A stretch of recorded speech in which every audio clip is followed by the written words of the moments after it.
세상을 살아가는 사람들이 가장 원하는 것, 또 가장 관심을 가지고 있는 것이 뭘까요? 이것은 누가 말하지 않아도 공통적으로 똑같이 이야기하는 겁니다. 내가 이 땅에 사는 동안에 성공하는 거예요. 출세하는 것이죠. 1등 하는 것입니다. 그러므로 사람들은 내가 관심 가지고 있는 것, 내가 원하는 것에 모든 내 인생을 집중합니다. 우리가 하나님을 믿지만 똑같습니다. 하나님을 믿는 우리들도 이 땅을 살아갈 때에 우리는 육체를 가지고 있기 때문에 우리의 관심도 1등 하는 거예요. 1등 하는 거죠. 그리고 좋은 집에서 성공해서 사는 것입니다. 그렇다면 하나님께서 가장 관심을 가지고 계시는 것은 무엇일까요? 또 하나님께서 가장 원하시는 것은 무엇일까요? 우리가 이것을 안다면 이 땅에 살 때에 인생의 진짜 방향과 목적을 알 수가 있습니다. 오늘 우리가 읽은 이 본문에는 사람들의 관심, 곧 제자들의 관심과 하나님의 관심, 예수님의 관심을 우리에게 알려줍니다. 우리가 성탄절을 준비하면서 오늘 다시 한번 우리 스스로가 예수를 내가 믿는데 예수 믿는 나의 관심이 무엇인가, 또 하나님의 관심이 무엇인가를 이런 분명히 잘 구별해서 복이 있는 길로 걸어가고 복이 찾아오는 길로 걸어가는 우리 성도들이 되기를 주의 이름으로 축복합니다. 첫 번째로 한번 따라해 주세요. 제자들의 관심, 나의 관심. 그래서 이런 관심이라는 것은 결국 내가 원하는 거죠. 내가 원하기 때문에. 부활하신 예수님께서 어느 날 갑자기 모든 제자들을 감람산에 모이라고 했습니다. 그 제자들은 예수님의 부르심을 받아서 감람산에 모였어요. 그 제자들은 감람산에 모이면서 그들끼리 궁금한 게 있었겠죠. 왜 예수님께서 갑자기 감람산으로 오라고 하셨을까? 혼자도 아니고 이렇게 많은 제자들을 왜 감람산으로 부르셨을까? 그들은 서로 이야기했을 거예요. 또 만나서 이야기할 겁니다. 야, 베드로, 야, 안드레, 왜 예수님이 우리를 감람산으로 오라고 하셨을까? 너는 이유가 뭐라고 생각하니? 부르신 목적이 뭐라고 생각하니? 아마 그들끼리 많은 이야기를 나누었을 거예요. 드디어 시간이 되었어요. 예수님이 오셨어요. 자, 그래서 이 제자들은 그 궁금증을 이기지 못해서 오늘 예수님 앞에 질문을 합니다. 바로 6절입니다. 우리 6절 말씀 한번 같이 보십시다. 시작. 주께서 이스라엘 나라를 회복하심이 이때이니까 하니. 바로 그 제자들은 자기들의 관심, 또 늘 마음속에 품고 있었던 것을 이야기합니다. 선생님께서 유대 나라를 회복하실 때가 이때입니까? 하고 질문을 했어요. 우리는 이 질문을 통해서 제자들의 관심이 무엇인가를 정확하게 알 수가 있습니다. 예수님은 하나님 나라를 위해서 제자들을 불렀지만 제자들은 인간적인 계산과 미래를 생각해서 예수님의 제자가 된 것입니다. 훌륭한 스승을 만나는 것은 모든 사람들의 소망이자 기쁨이죠. 왜냐하면 훌륭한 스승을 만나는 사람은 가장 성공하기 좋은 조건을 갖추기 때문입니다. 고등학교를 졸업하는 학생들이 가고 싶은 대학이 있죠. 서울대나 연대나 고대입니다. 여러분, 왜 이 대학들을 왜 가기를 원할까요? 이들은 대한민국에서 가장 유능한 교수들과 학생들이 있기 때문입니다. 그곳에 들어가는 그 자체가 특권이에요. 그리고 자신의 미래가 달려 있음을 알기 때문에 그곳에 들어가려고 합니다. 갈릴리 시골 출신인 대부분의 제자들은 모든 면에서 뒤떨어진 청년들입니다. 근데 그 뒤떨어져 있는 청년들, 시대 속에서 소외되어 있는 그 청년들을 가장 유명한 예수님이 랍비가 찾아오셔 부르신 거예요. 그러므로 그들은 성경에 있는 그대로 배와 거물을 버렸어요. 배와 거물은 지금으로 말하면 자기 사업을 접는 거예요. 자기 직장을 버리는 거예요. 여러분, 내 직장과 내 사업을 버릴 수 있을 만큼 내 미래를 보장해 줄 수 있다고 느끼는 그분, 바로 예수 그리스도였습니다. 그러므로 그들은 이 예수님을 따라가면, 예수님의 제자가 되면, 이분이 나의 스승이 되면 내 미래가 바뀐다고 생각하는 거예요. 왜? 훌륭한 랍비가 되어지면 그게 내 배경이 되어지고 내 미래가 열려지기 때문입니다. 더 나아가서 이들은 이 예수님이 로마군을 몰아내고 유대의 왕이 되는 메시아로 생각했습니다. 그렇게 생각할 수밖에 없는 이유가 있죠. 예수님은 초능력을 행하셨어요. 사람들이 행할 수 없는 귀신을 쫓아내시고 병든 자를 고쳐주셨어요. 심지어는 풍랑이 있는 바다 위를 걸어오셨어요. 이 사람이 할 수 없는 거예요. 이 슈퍼맨 같은 그 예수님이 있다면 저 로마군을 몰아낼 수 있는 거예요. 예수님이 예루살렘에 입성할 때도 예루살렘 사람들도 마찬가지입니다. 저 예수는 로마군을 몰아낼 거야. 그리고 우리는 로마군을 몰아내는데 주님과 함께 앞장서서 예수님이 이스라엘 왕이 되면 우리가 최고 좋은 자리, 지금으로 말하면 장관 같은 자리에 우리가 앉을 거야. 그런 기대를 했습니다. 그런데 얼마 지나지 않아서 예수님이 십자가에 달려 돌아가셨어요. 제자들은 큰 실망과 절망감에 빠져버렸습니다. 그런데 그 예수님이 다시금 부활하신 거예요. 이런 부활하신 예수님께서 제자들에게 또 계속 보여주셨어요. 나는 유령이 아니야. 여러분, 우리가 죽은 사람이 살아났다 이렇게 했을 때 우리 한국인들이 가지고 있는 것과 비슷합니다. 아마 우리 한국인들은 혼백이라는 단어를 많이 쓰죠. 혼이 살아왔을 거야. 그래서 조상들이 혼이 돼가지고 밥을 해놓으면 발자국 찍어놓고 갈 거야. 그렇게 생각했다는 거예요. 그 유럽인들은 유령이라는 생각을 하는 거죠. 자, 부활하신 그 예수님은 유령의 몸일 거야. 이런 생각을 할 수 있어요. 그래서 예수님은 제자들에게 나는 유령이 아니다. 난 너희와 똑같은 몸인데 변화된 몸이라는 거예요. 그 변화된 몸이기 때문에 의심하는 도마에게도 직접 와서 손으로 한번 확인해봐라. 너의 눈으로 직접 확인을 해보라고 이야기합니다. 그 모든 제자들이 보는 가운데서 음식을 같이 먹습니다. 여러분, 유령은 음식을 먹을 수가 없습니다.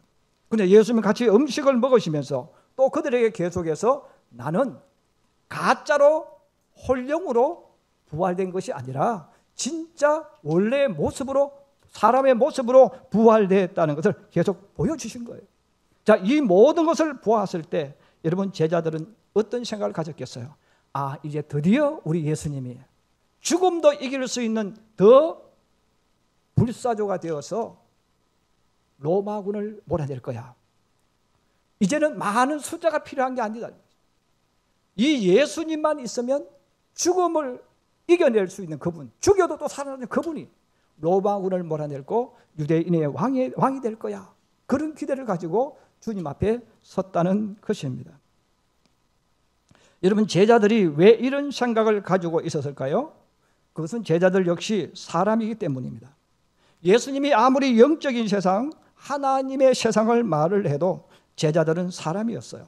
사람이었기 때문에 제자들은 자신들도 모르게 모든 관심과 시선은 눈에 보여지는 겁니다. 손으로 만질 수 있는 겁니다. 그리고 눈에 보이는 것, 손으로 만질 수 있는 것, 그것을 얻으려고 달려왔고 또 지금까지 걸어왔습니다. 이제 예수님이 유대인의 왕이 되는 순간 제자들의 인생은 완전히 성공한 인생이 될 거예요. 갈릴리 촌 사람이라고 손가락질하거나 멸시받거나 없인 여기면 받지 않을 겁니다. 오히려 예루살렘들 앞에서 그들 위에 군림하면서 큰 소리치면서 살아갈 것입니다. 그들은 그런 생각을 한 거예요. 이런 그런 생각을 했기 때문에 부활하신 예수님에게 똑같은 질문하는 거예요. 선생님, 이스라엘 나라를 회복하시면 이때입니까? 로마 나라를 몰아내고 이 땅에 유대 왕국을 세우는 때가 이때입니까? 라고 질문한 겁니다. 바로 제자들의 지금까지 모든 관심은 바로 예수님이 유대인의 왕이 되는 것, 세상에서 성공하는 것, 출세하는 것에 집중되어져 있었다는 거예요. 여러분, 예수를 믿는 사람들 중에도 예수 믿는 목적이 자신의 성공과 출세, 자신의 유익과 만족을 위해서 예수를 믿는 사람들이 많이 있습니다. 예수를 믿으면 사업이 저절로 잘 될 것이라고 믿어요. 직장에서도 승진이 잘 될 것이라고 믿습니다. 예수를 믿으면 아프지 않을 것이고 병도 들지 않을 것이며 하는 일마다 잘 될 것이라고 생각해요.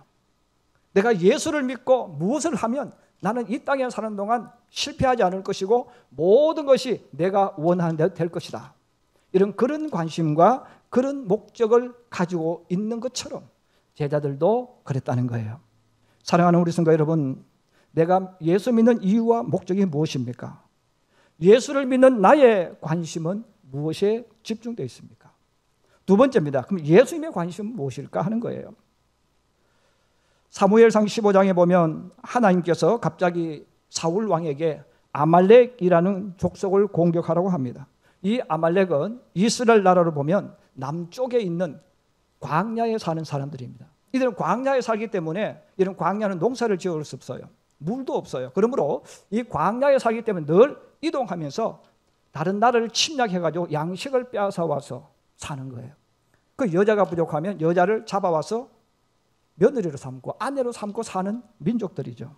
근데 그 아말렉을 공격하라고 말씀하셨어요. 그럼 아말렉을 왜 공격하라고 하셨느냐?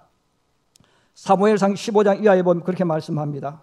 아말렉이 이스라엘에게 행한 일, 곧 애굽에서 나올 때에 길에서 대적한 일로 내가 그들을 벌하노니 지금 가서 아말렉을 쳐서 그들의 모든 소유를 남기지 말고 진멸하되 남녀와 소아와 젖먹는 아이와 우양과 낙타와 나귀를 죽이라 그랬어요. 하나님이 가는 길을 방해했다는 거예요. 이스라엘 백성이 가는 길을 방해했다는 거예요. 이건 우리 원수고 적이라는 것이죠. 그러므로 하나님은 사울 왕에게 이 아말렉이라는 나라 방해꾼들을 기습 공격을 해서 점령하라고 했습니다.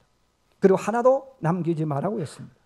사울은 사무엘의 말을 듣고 군사를 이끌고 기습을 했습니다. 예기치 않게 공격을 당한 아말렉은 산산조각 흩어집니다. 그리고 떼죽음을 당했습니다. 자, 그런데 이 사울의 눈에 기름진 소와 양이 보이는 거예요. 그래서 그는 하나님의 말씀을 버리고 사무엘의 말을 듣지 않고 좋은 양과 소를 살려놓고 끌고 왔어요. 왜 그랬을까요? 사울의 관심은 바로 재물이었기 때문에 그렇습니다. 그 사울은 누가 어떤 말 하든 뭘 하든 세상에 속한 것에 관심이 많았죠. 그러나 하나님의 관심은 사울 왕의 순종이었습니다. 사울 왕이 순종한다는 의미는 하나님을 자신의 하나님으로 섬긴다는 뜻이기 때문입니다.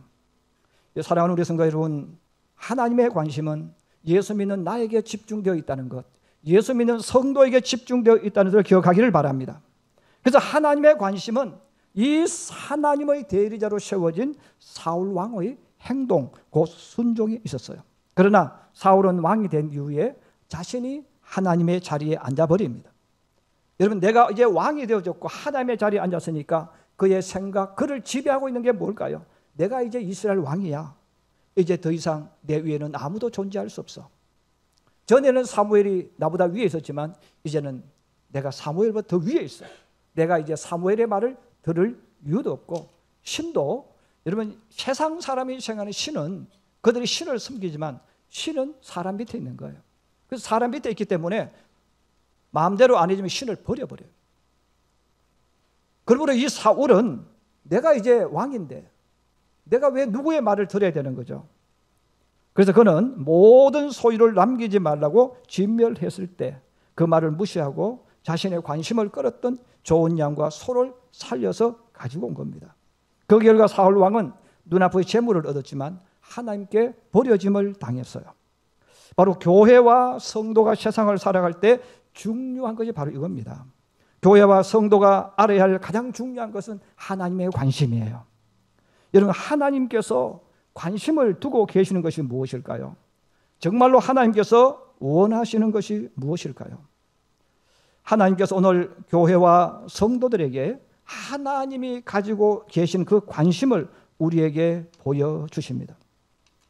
우리가 읽었던 본문 가운데 이렇게 말씀합니다. 이 말씀을 마치시고 그들이 보는데 올려져 가시니 구름이 그를 가리어 보이지 않게 하더라 그랬어요. 여러분, 예수님이 모든 제자들을 불러놓고 그들에게 보여주신 것이 있어요. 그들이 직접 눈으로 보게 하신 것이 있어요. 그들이 보는데 올려져 가셨다는 거예요. 그들이 보는 가운데서 하늘로 올라가셨다는 거예요. 여러분, 예수님이 제자들에게 정말로 보여주고 싶은 것이 바로 이거예요. 하나님의 나라입니다. 제자들은 그동안 눈에 보여지는 세상, 땅의 세상만 알고 보았습니다. 뭐 병 고치는 것, 귀신 나가는 것, 많은 것을 행해도 이 모든 것은 땅에 있는 거예요. 그런데 예수님께서 지금 제자들이 보는 가운데서 하늘로 올려져 가신 거죠. 그러므로 제자들에게 예수님은 너희가 지금까지 땅의 것을 보았고 땅의 것이 우리 모든 것의 중심이라고 생각했지만 이제는 너희는 하나님 나라를 보라는 거예요. 하나님의 세계를 보라는 거예요. 그래서 예수님이 그들이 보는 가운데서 하늘로 올려져 가셨다고 성경은 말합니다. 예수님이 이것을 이때만 말씀하신 것이 아니에요. 요한복음 14장 2절에서 3절에 말씀합니다. 최후의 만찬을 하는 도중에 제자들에게 이미 말씀하셨어요. 내 아버지 집에 거할 곳이 많도다. 그렇지 않으면 너희에게 일렀으리라. 내가 너희를 위하여 거처를 예비하러 가노니 가서 너희를 위하여 거처를 예비하면 내가 다시 와서 너희를 내게로 영접하여 나 있는 곳에 너희도 있게 하리라. 여러분, 예수님의 관심은 성도가 영원히 살아야 할 하느님 나라입니다. 천국입니다. 예수님은 모든 제자들에게 바로 하나님의 나라, 하나님의 세상, 하나님이 다스리는 곳, 하나님이 계시는 곳, 그것을 보게 하시고 그것을 보라는 거예요. 왜 예수님은 제자들에게 하나님의 나라를 보게 하셨고 하나님 나라를 생각하도록 하셨을까요? 여러분, 우리가 사는 세상은 아무리 성공을 해도, 부자가 되어도, 공부를 잘해도, 자신이 원하는 모든 것을 이루었다 해도 결국 죄로 인하여 죽는다는 사실입니다. 내 모든 청춘을 다 바쳐서 내 원하는 것을 얻어도 결국 다 내려놓고 갑니다. 그러므로 세상에 사는 동안 열심히 사는 것도 중요하지만 주님은 우리에게 이 땅에 너희가 열심히 사는 것도 중요하지만 더 중요한 것이 있다는 거예요. 너희가 관심을 가져야 할 것이 있다는 거예요. 바로 주님의 나라입니다. 하나님의 나라입니다. 천국입니다. 그러므로 주님은 자신이 직접 보는 가운데서 제자들에게 보여주셨어요.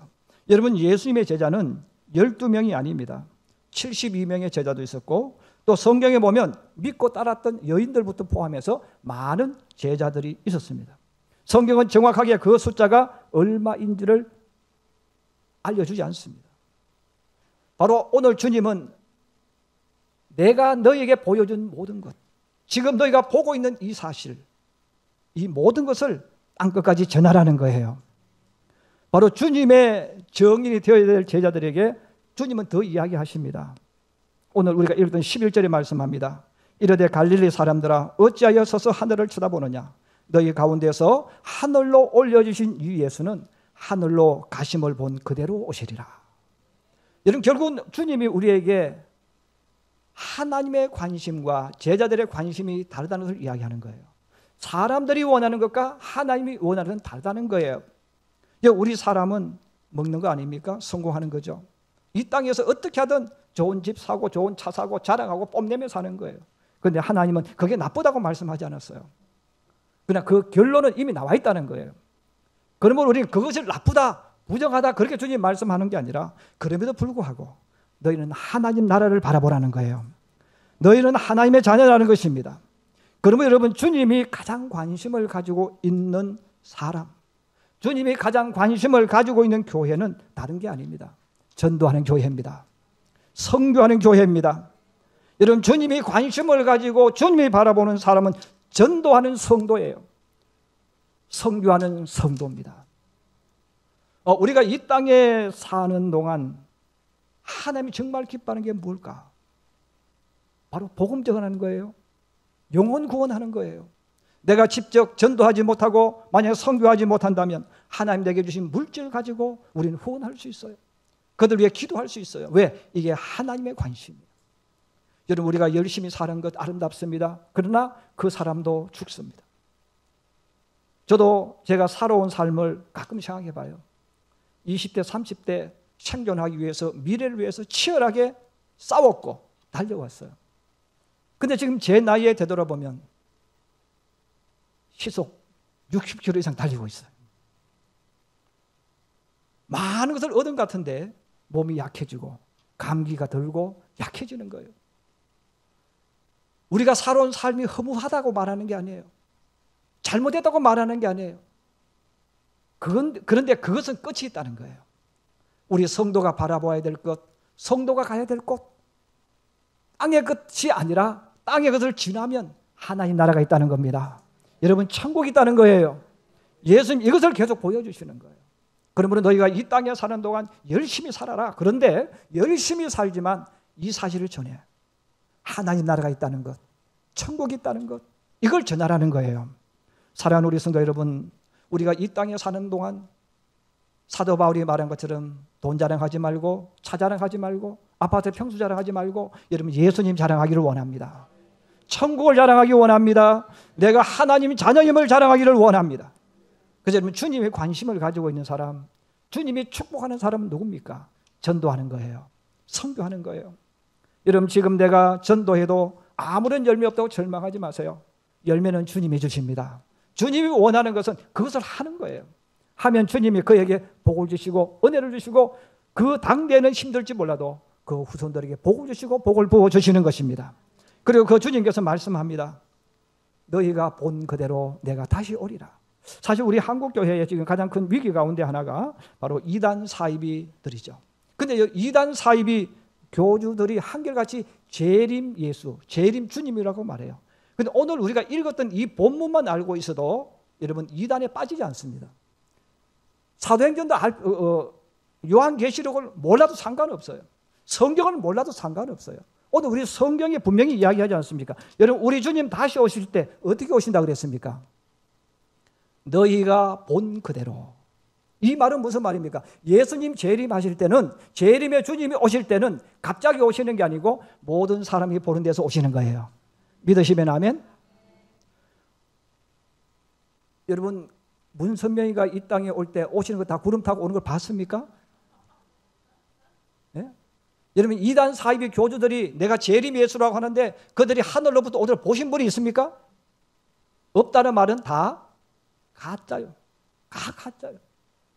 그럼 우리가 오늘 주님께서 우리에게 알려주시는 게 바로 이거예요. 우리 주님 오실 때, 재림하실 때 다 보는 거예요.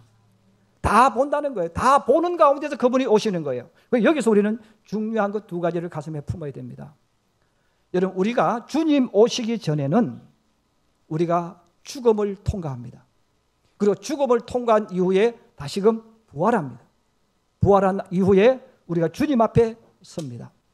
그리고 두 번째는 우리 주님이 재림하실 때, 우리 주님이 오실 때는 우리가 죽지 않고 변화된 몸으로 하늘로 올려집니다.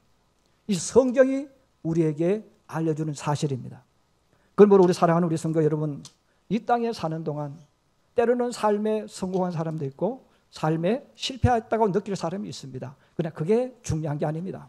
이 땅에 사는 동안 열심히 살았다면 그 자체로 중요한 거죠. 근데 더 중요한 것은 오늘 주님 말씀하시는 거예요. 내가 본 그대로 전하라는 거예요. 그러므로 우리 성도들이 예수를 믿으면서 내가 왜 예수를 믿는가? 그리고 예수님의 관심이 무엇인가? 나는 누구인가?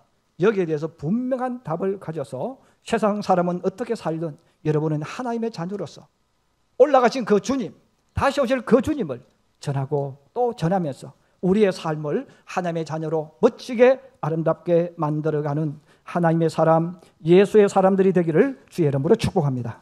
축복합니다.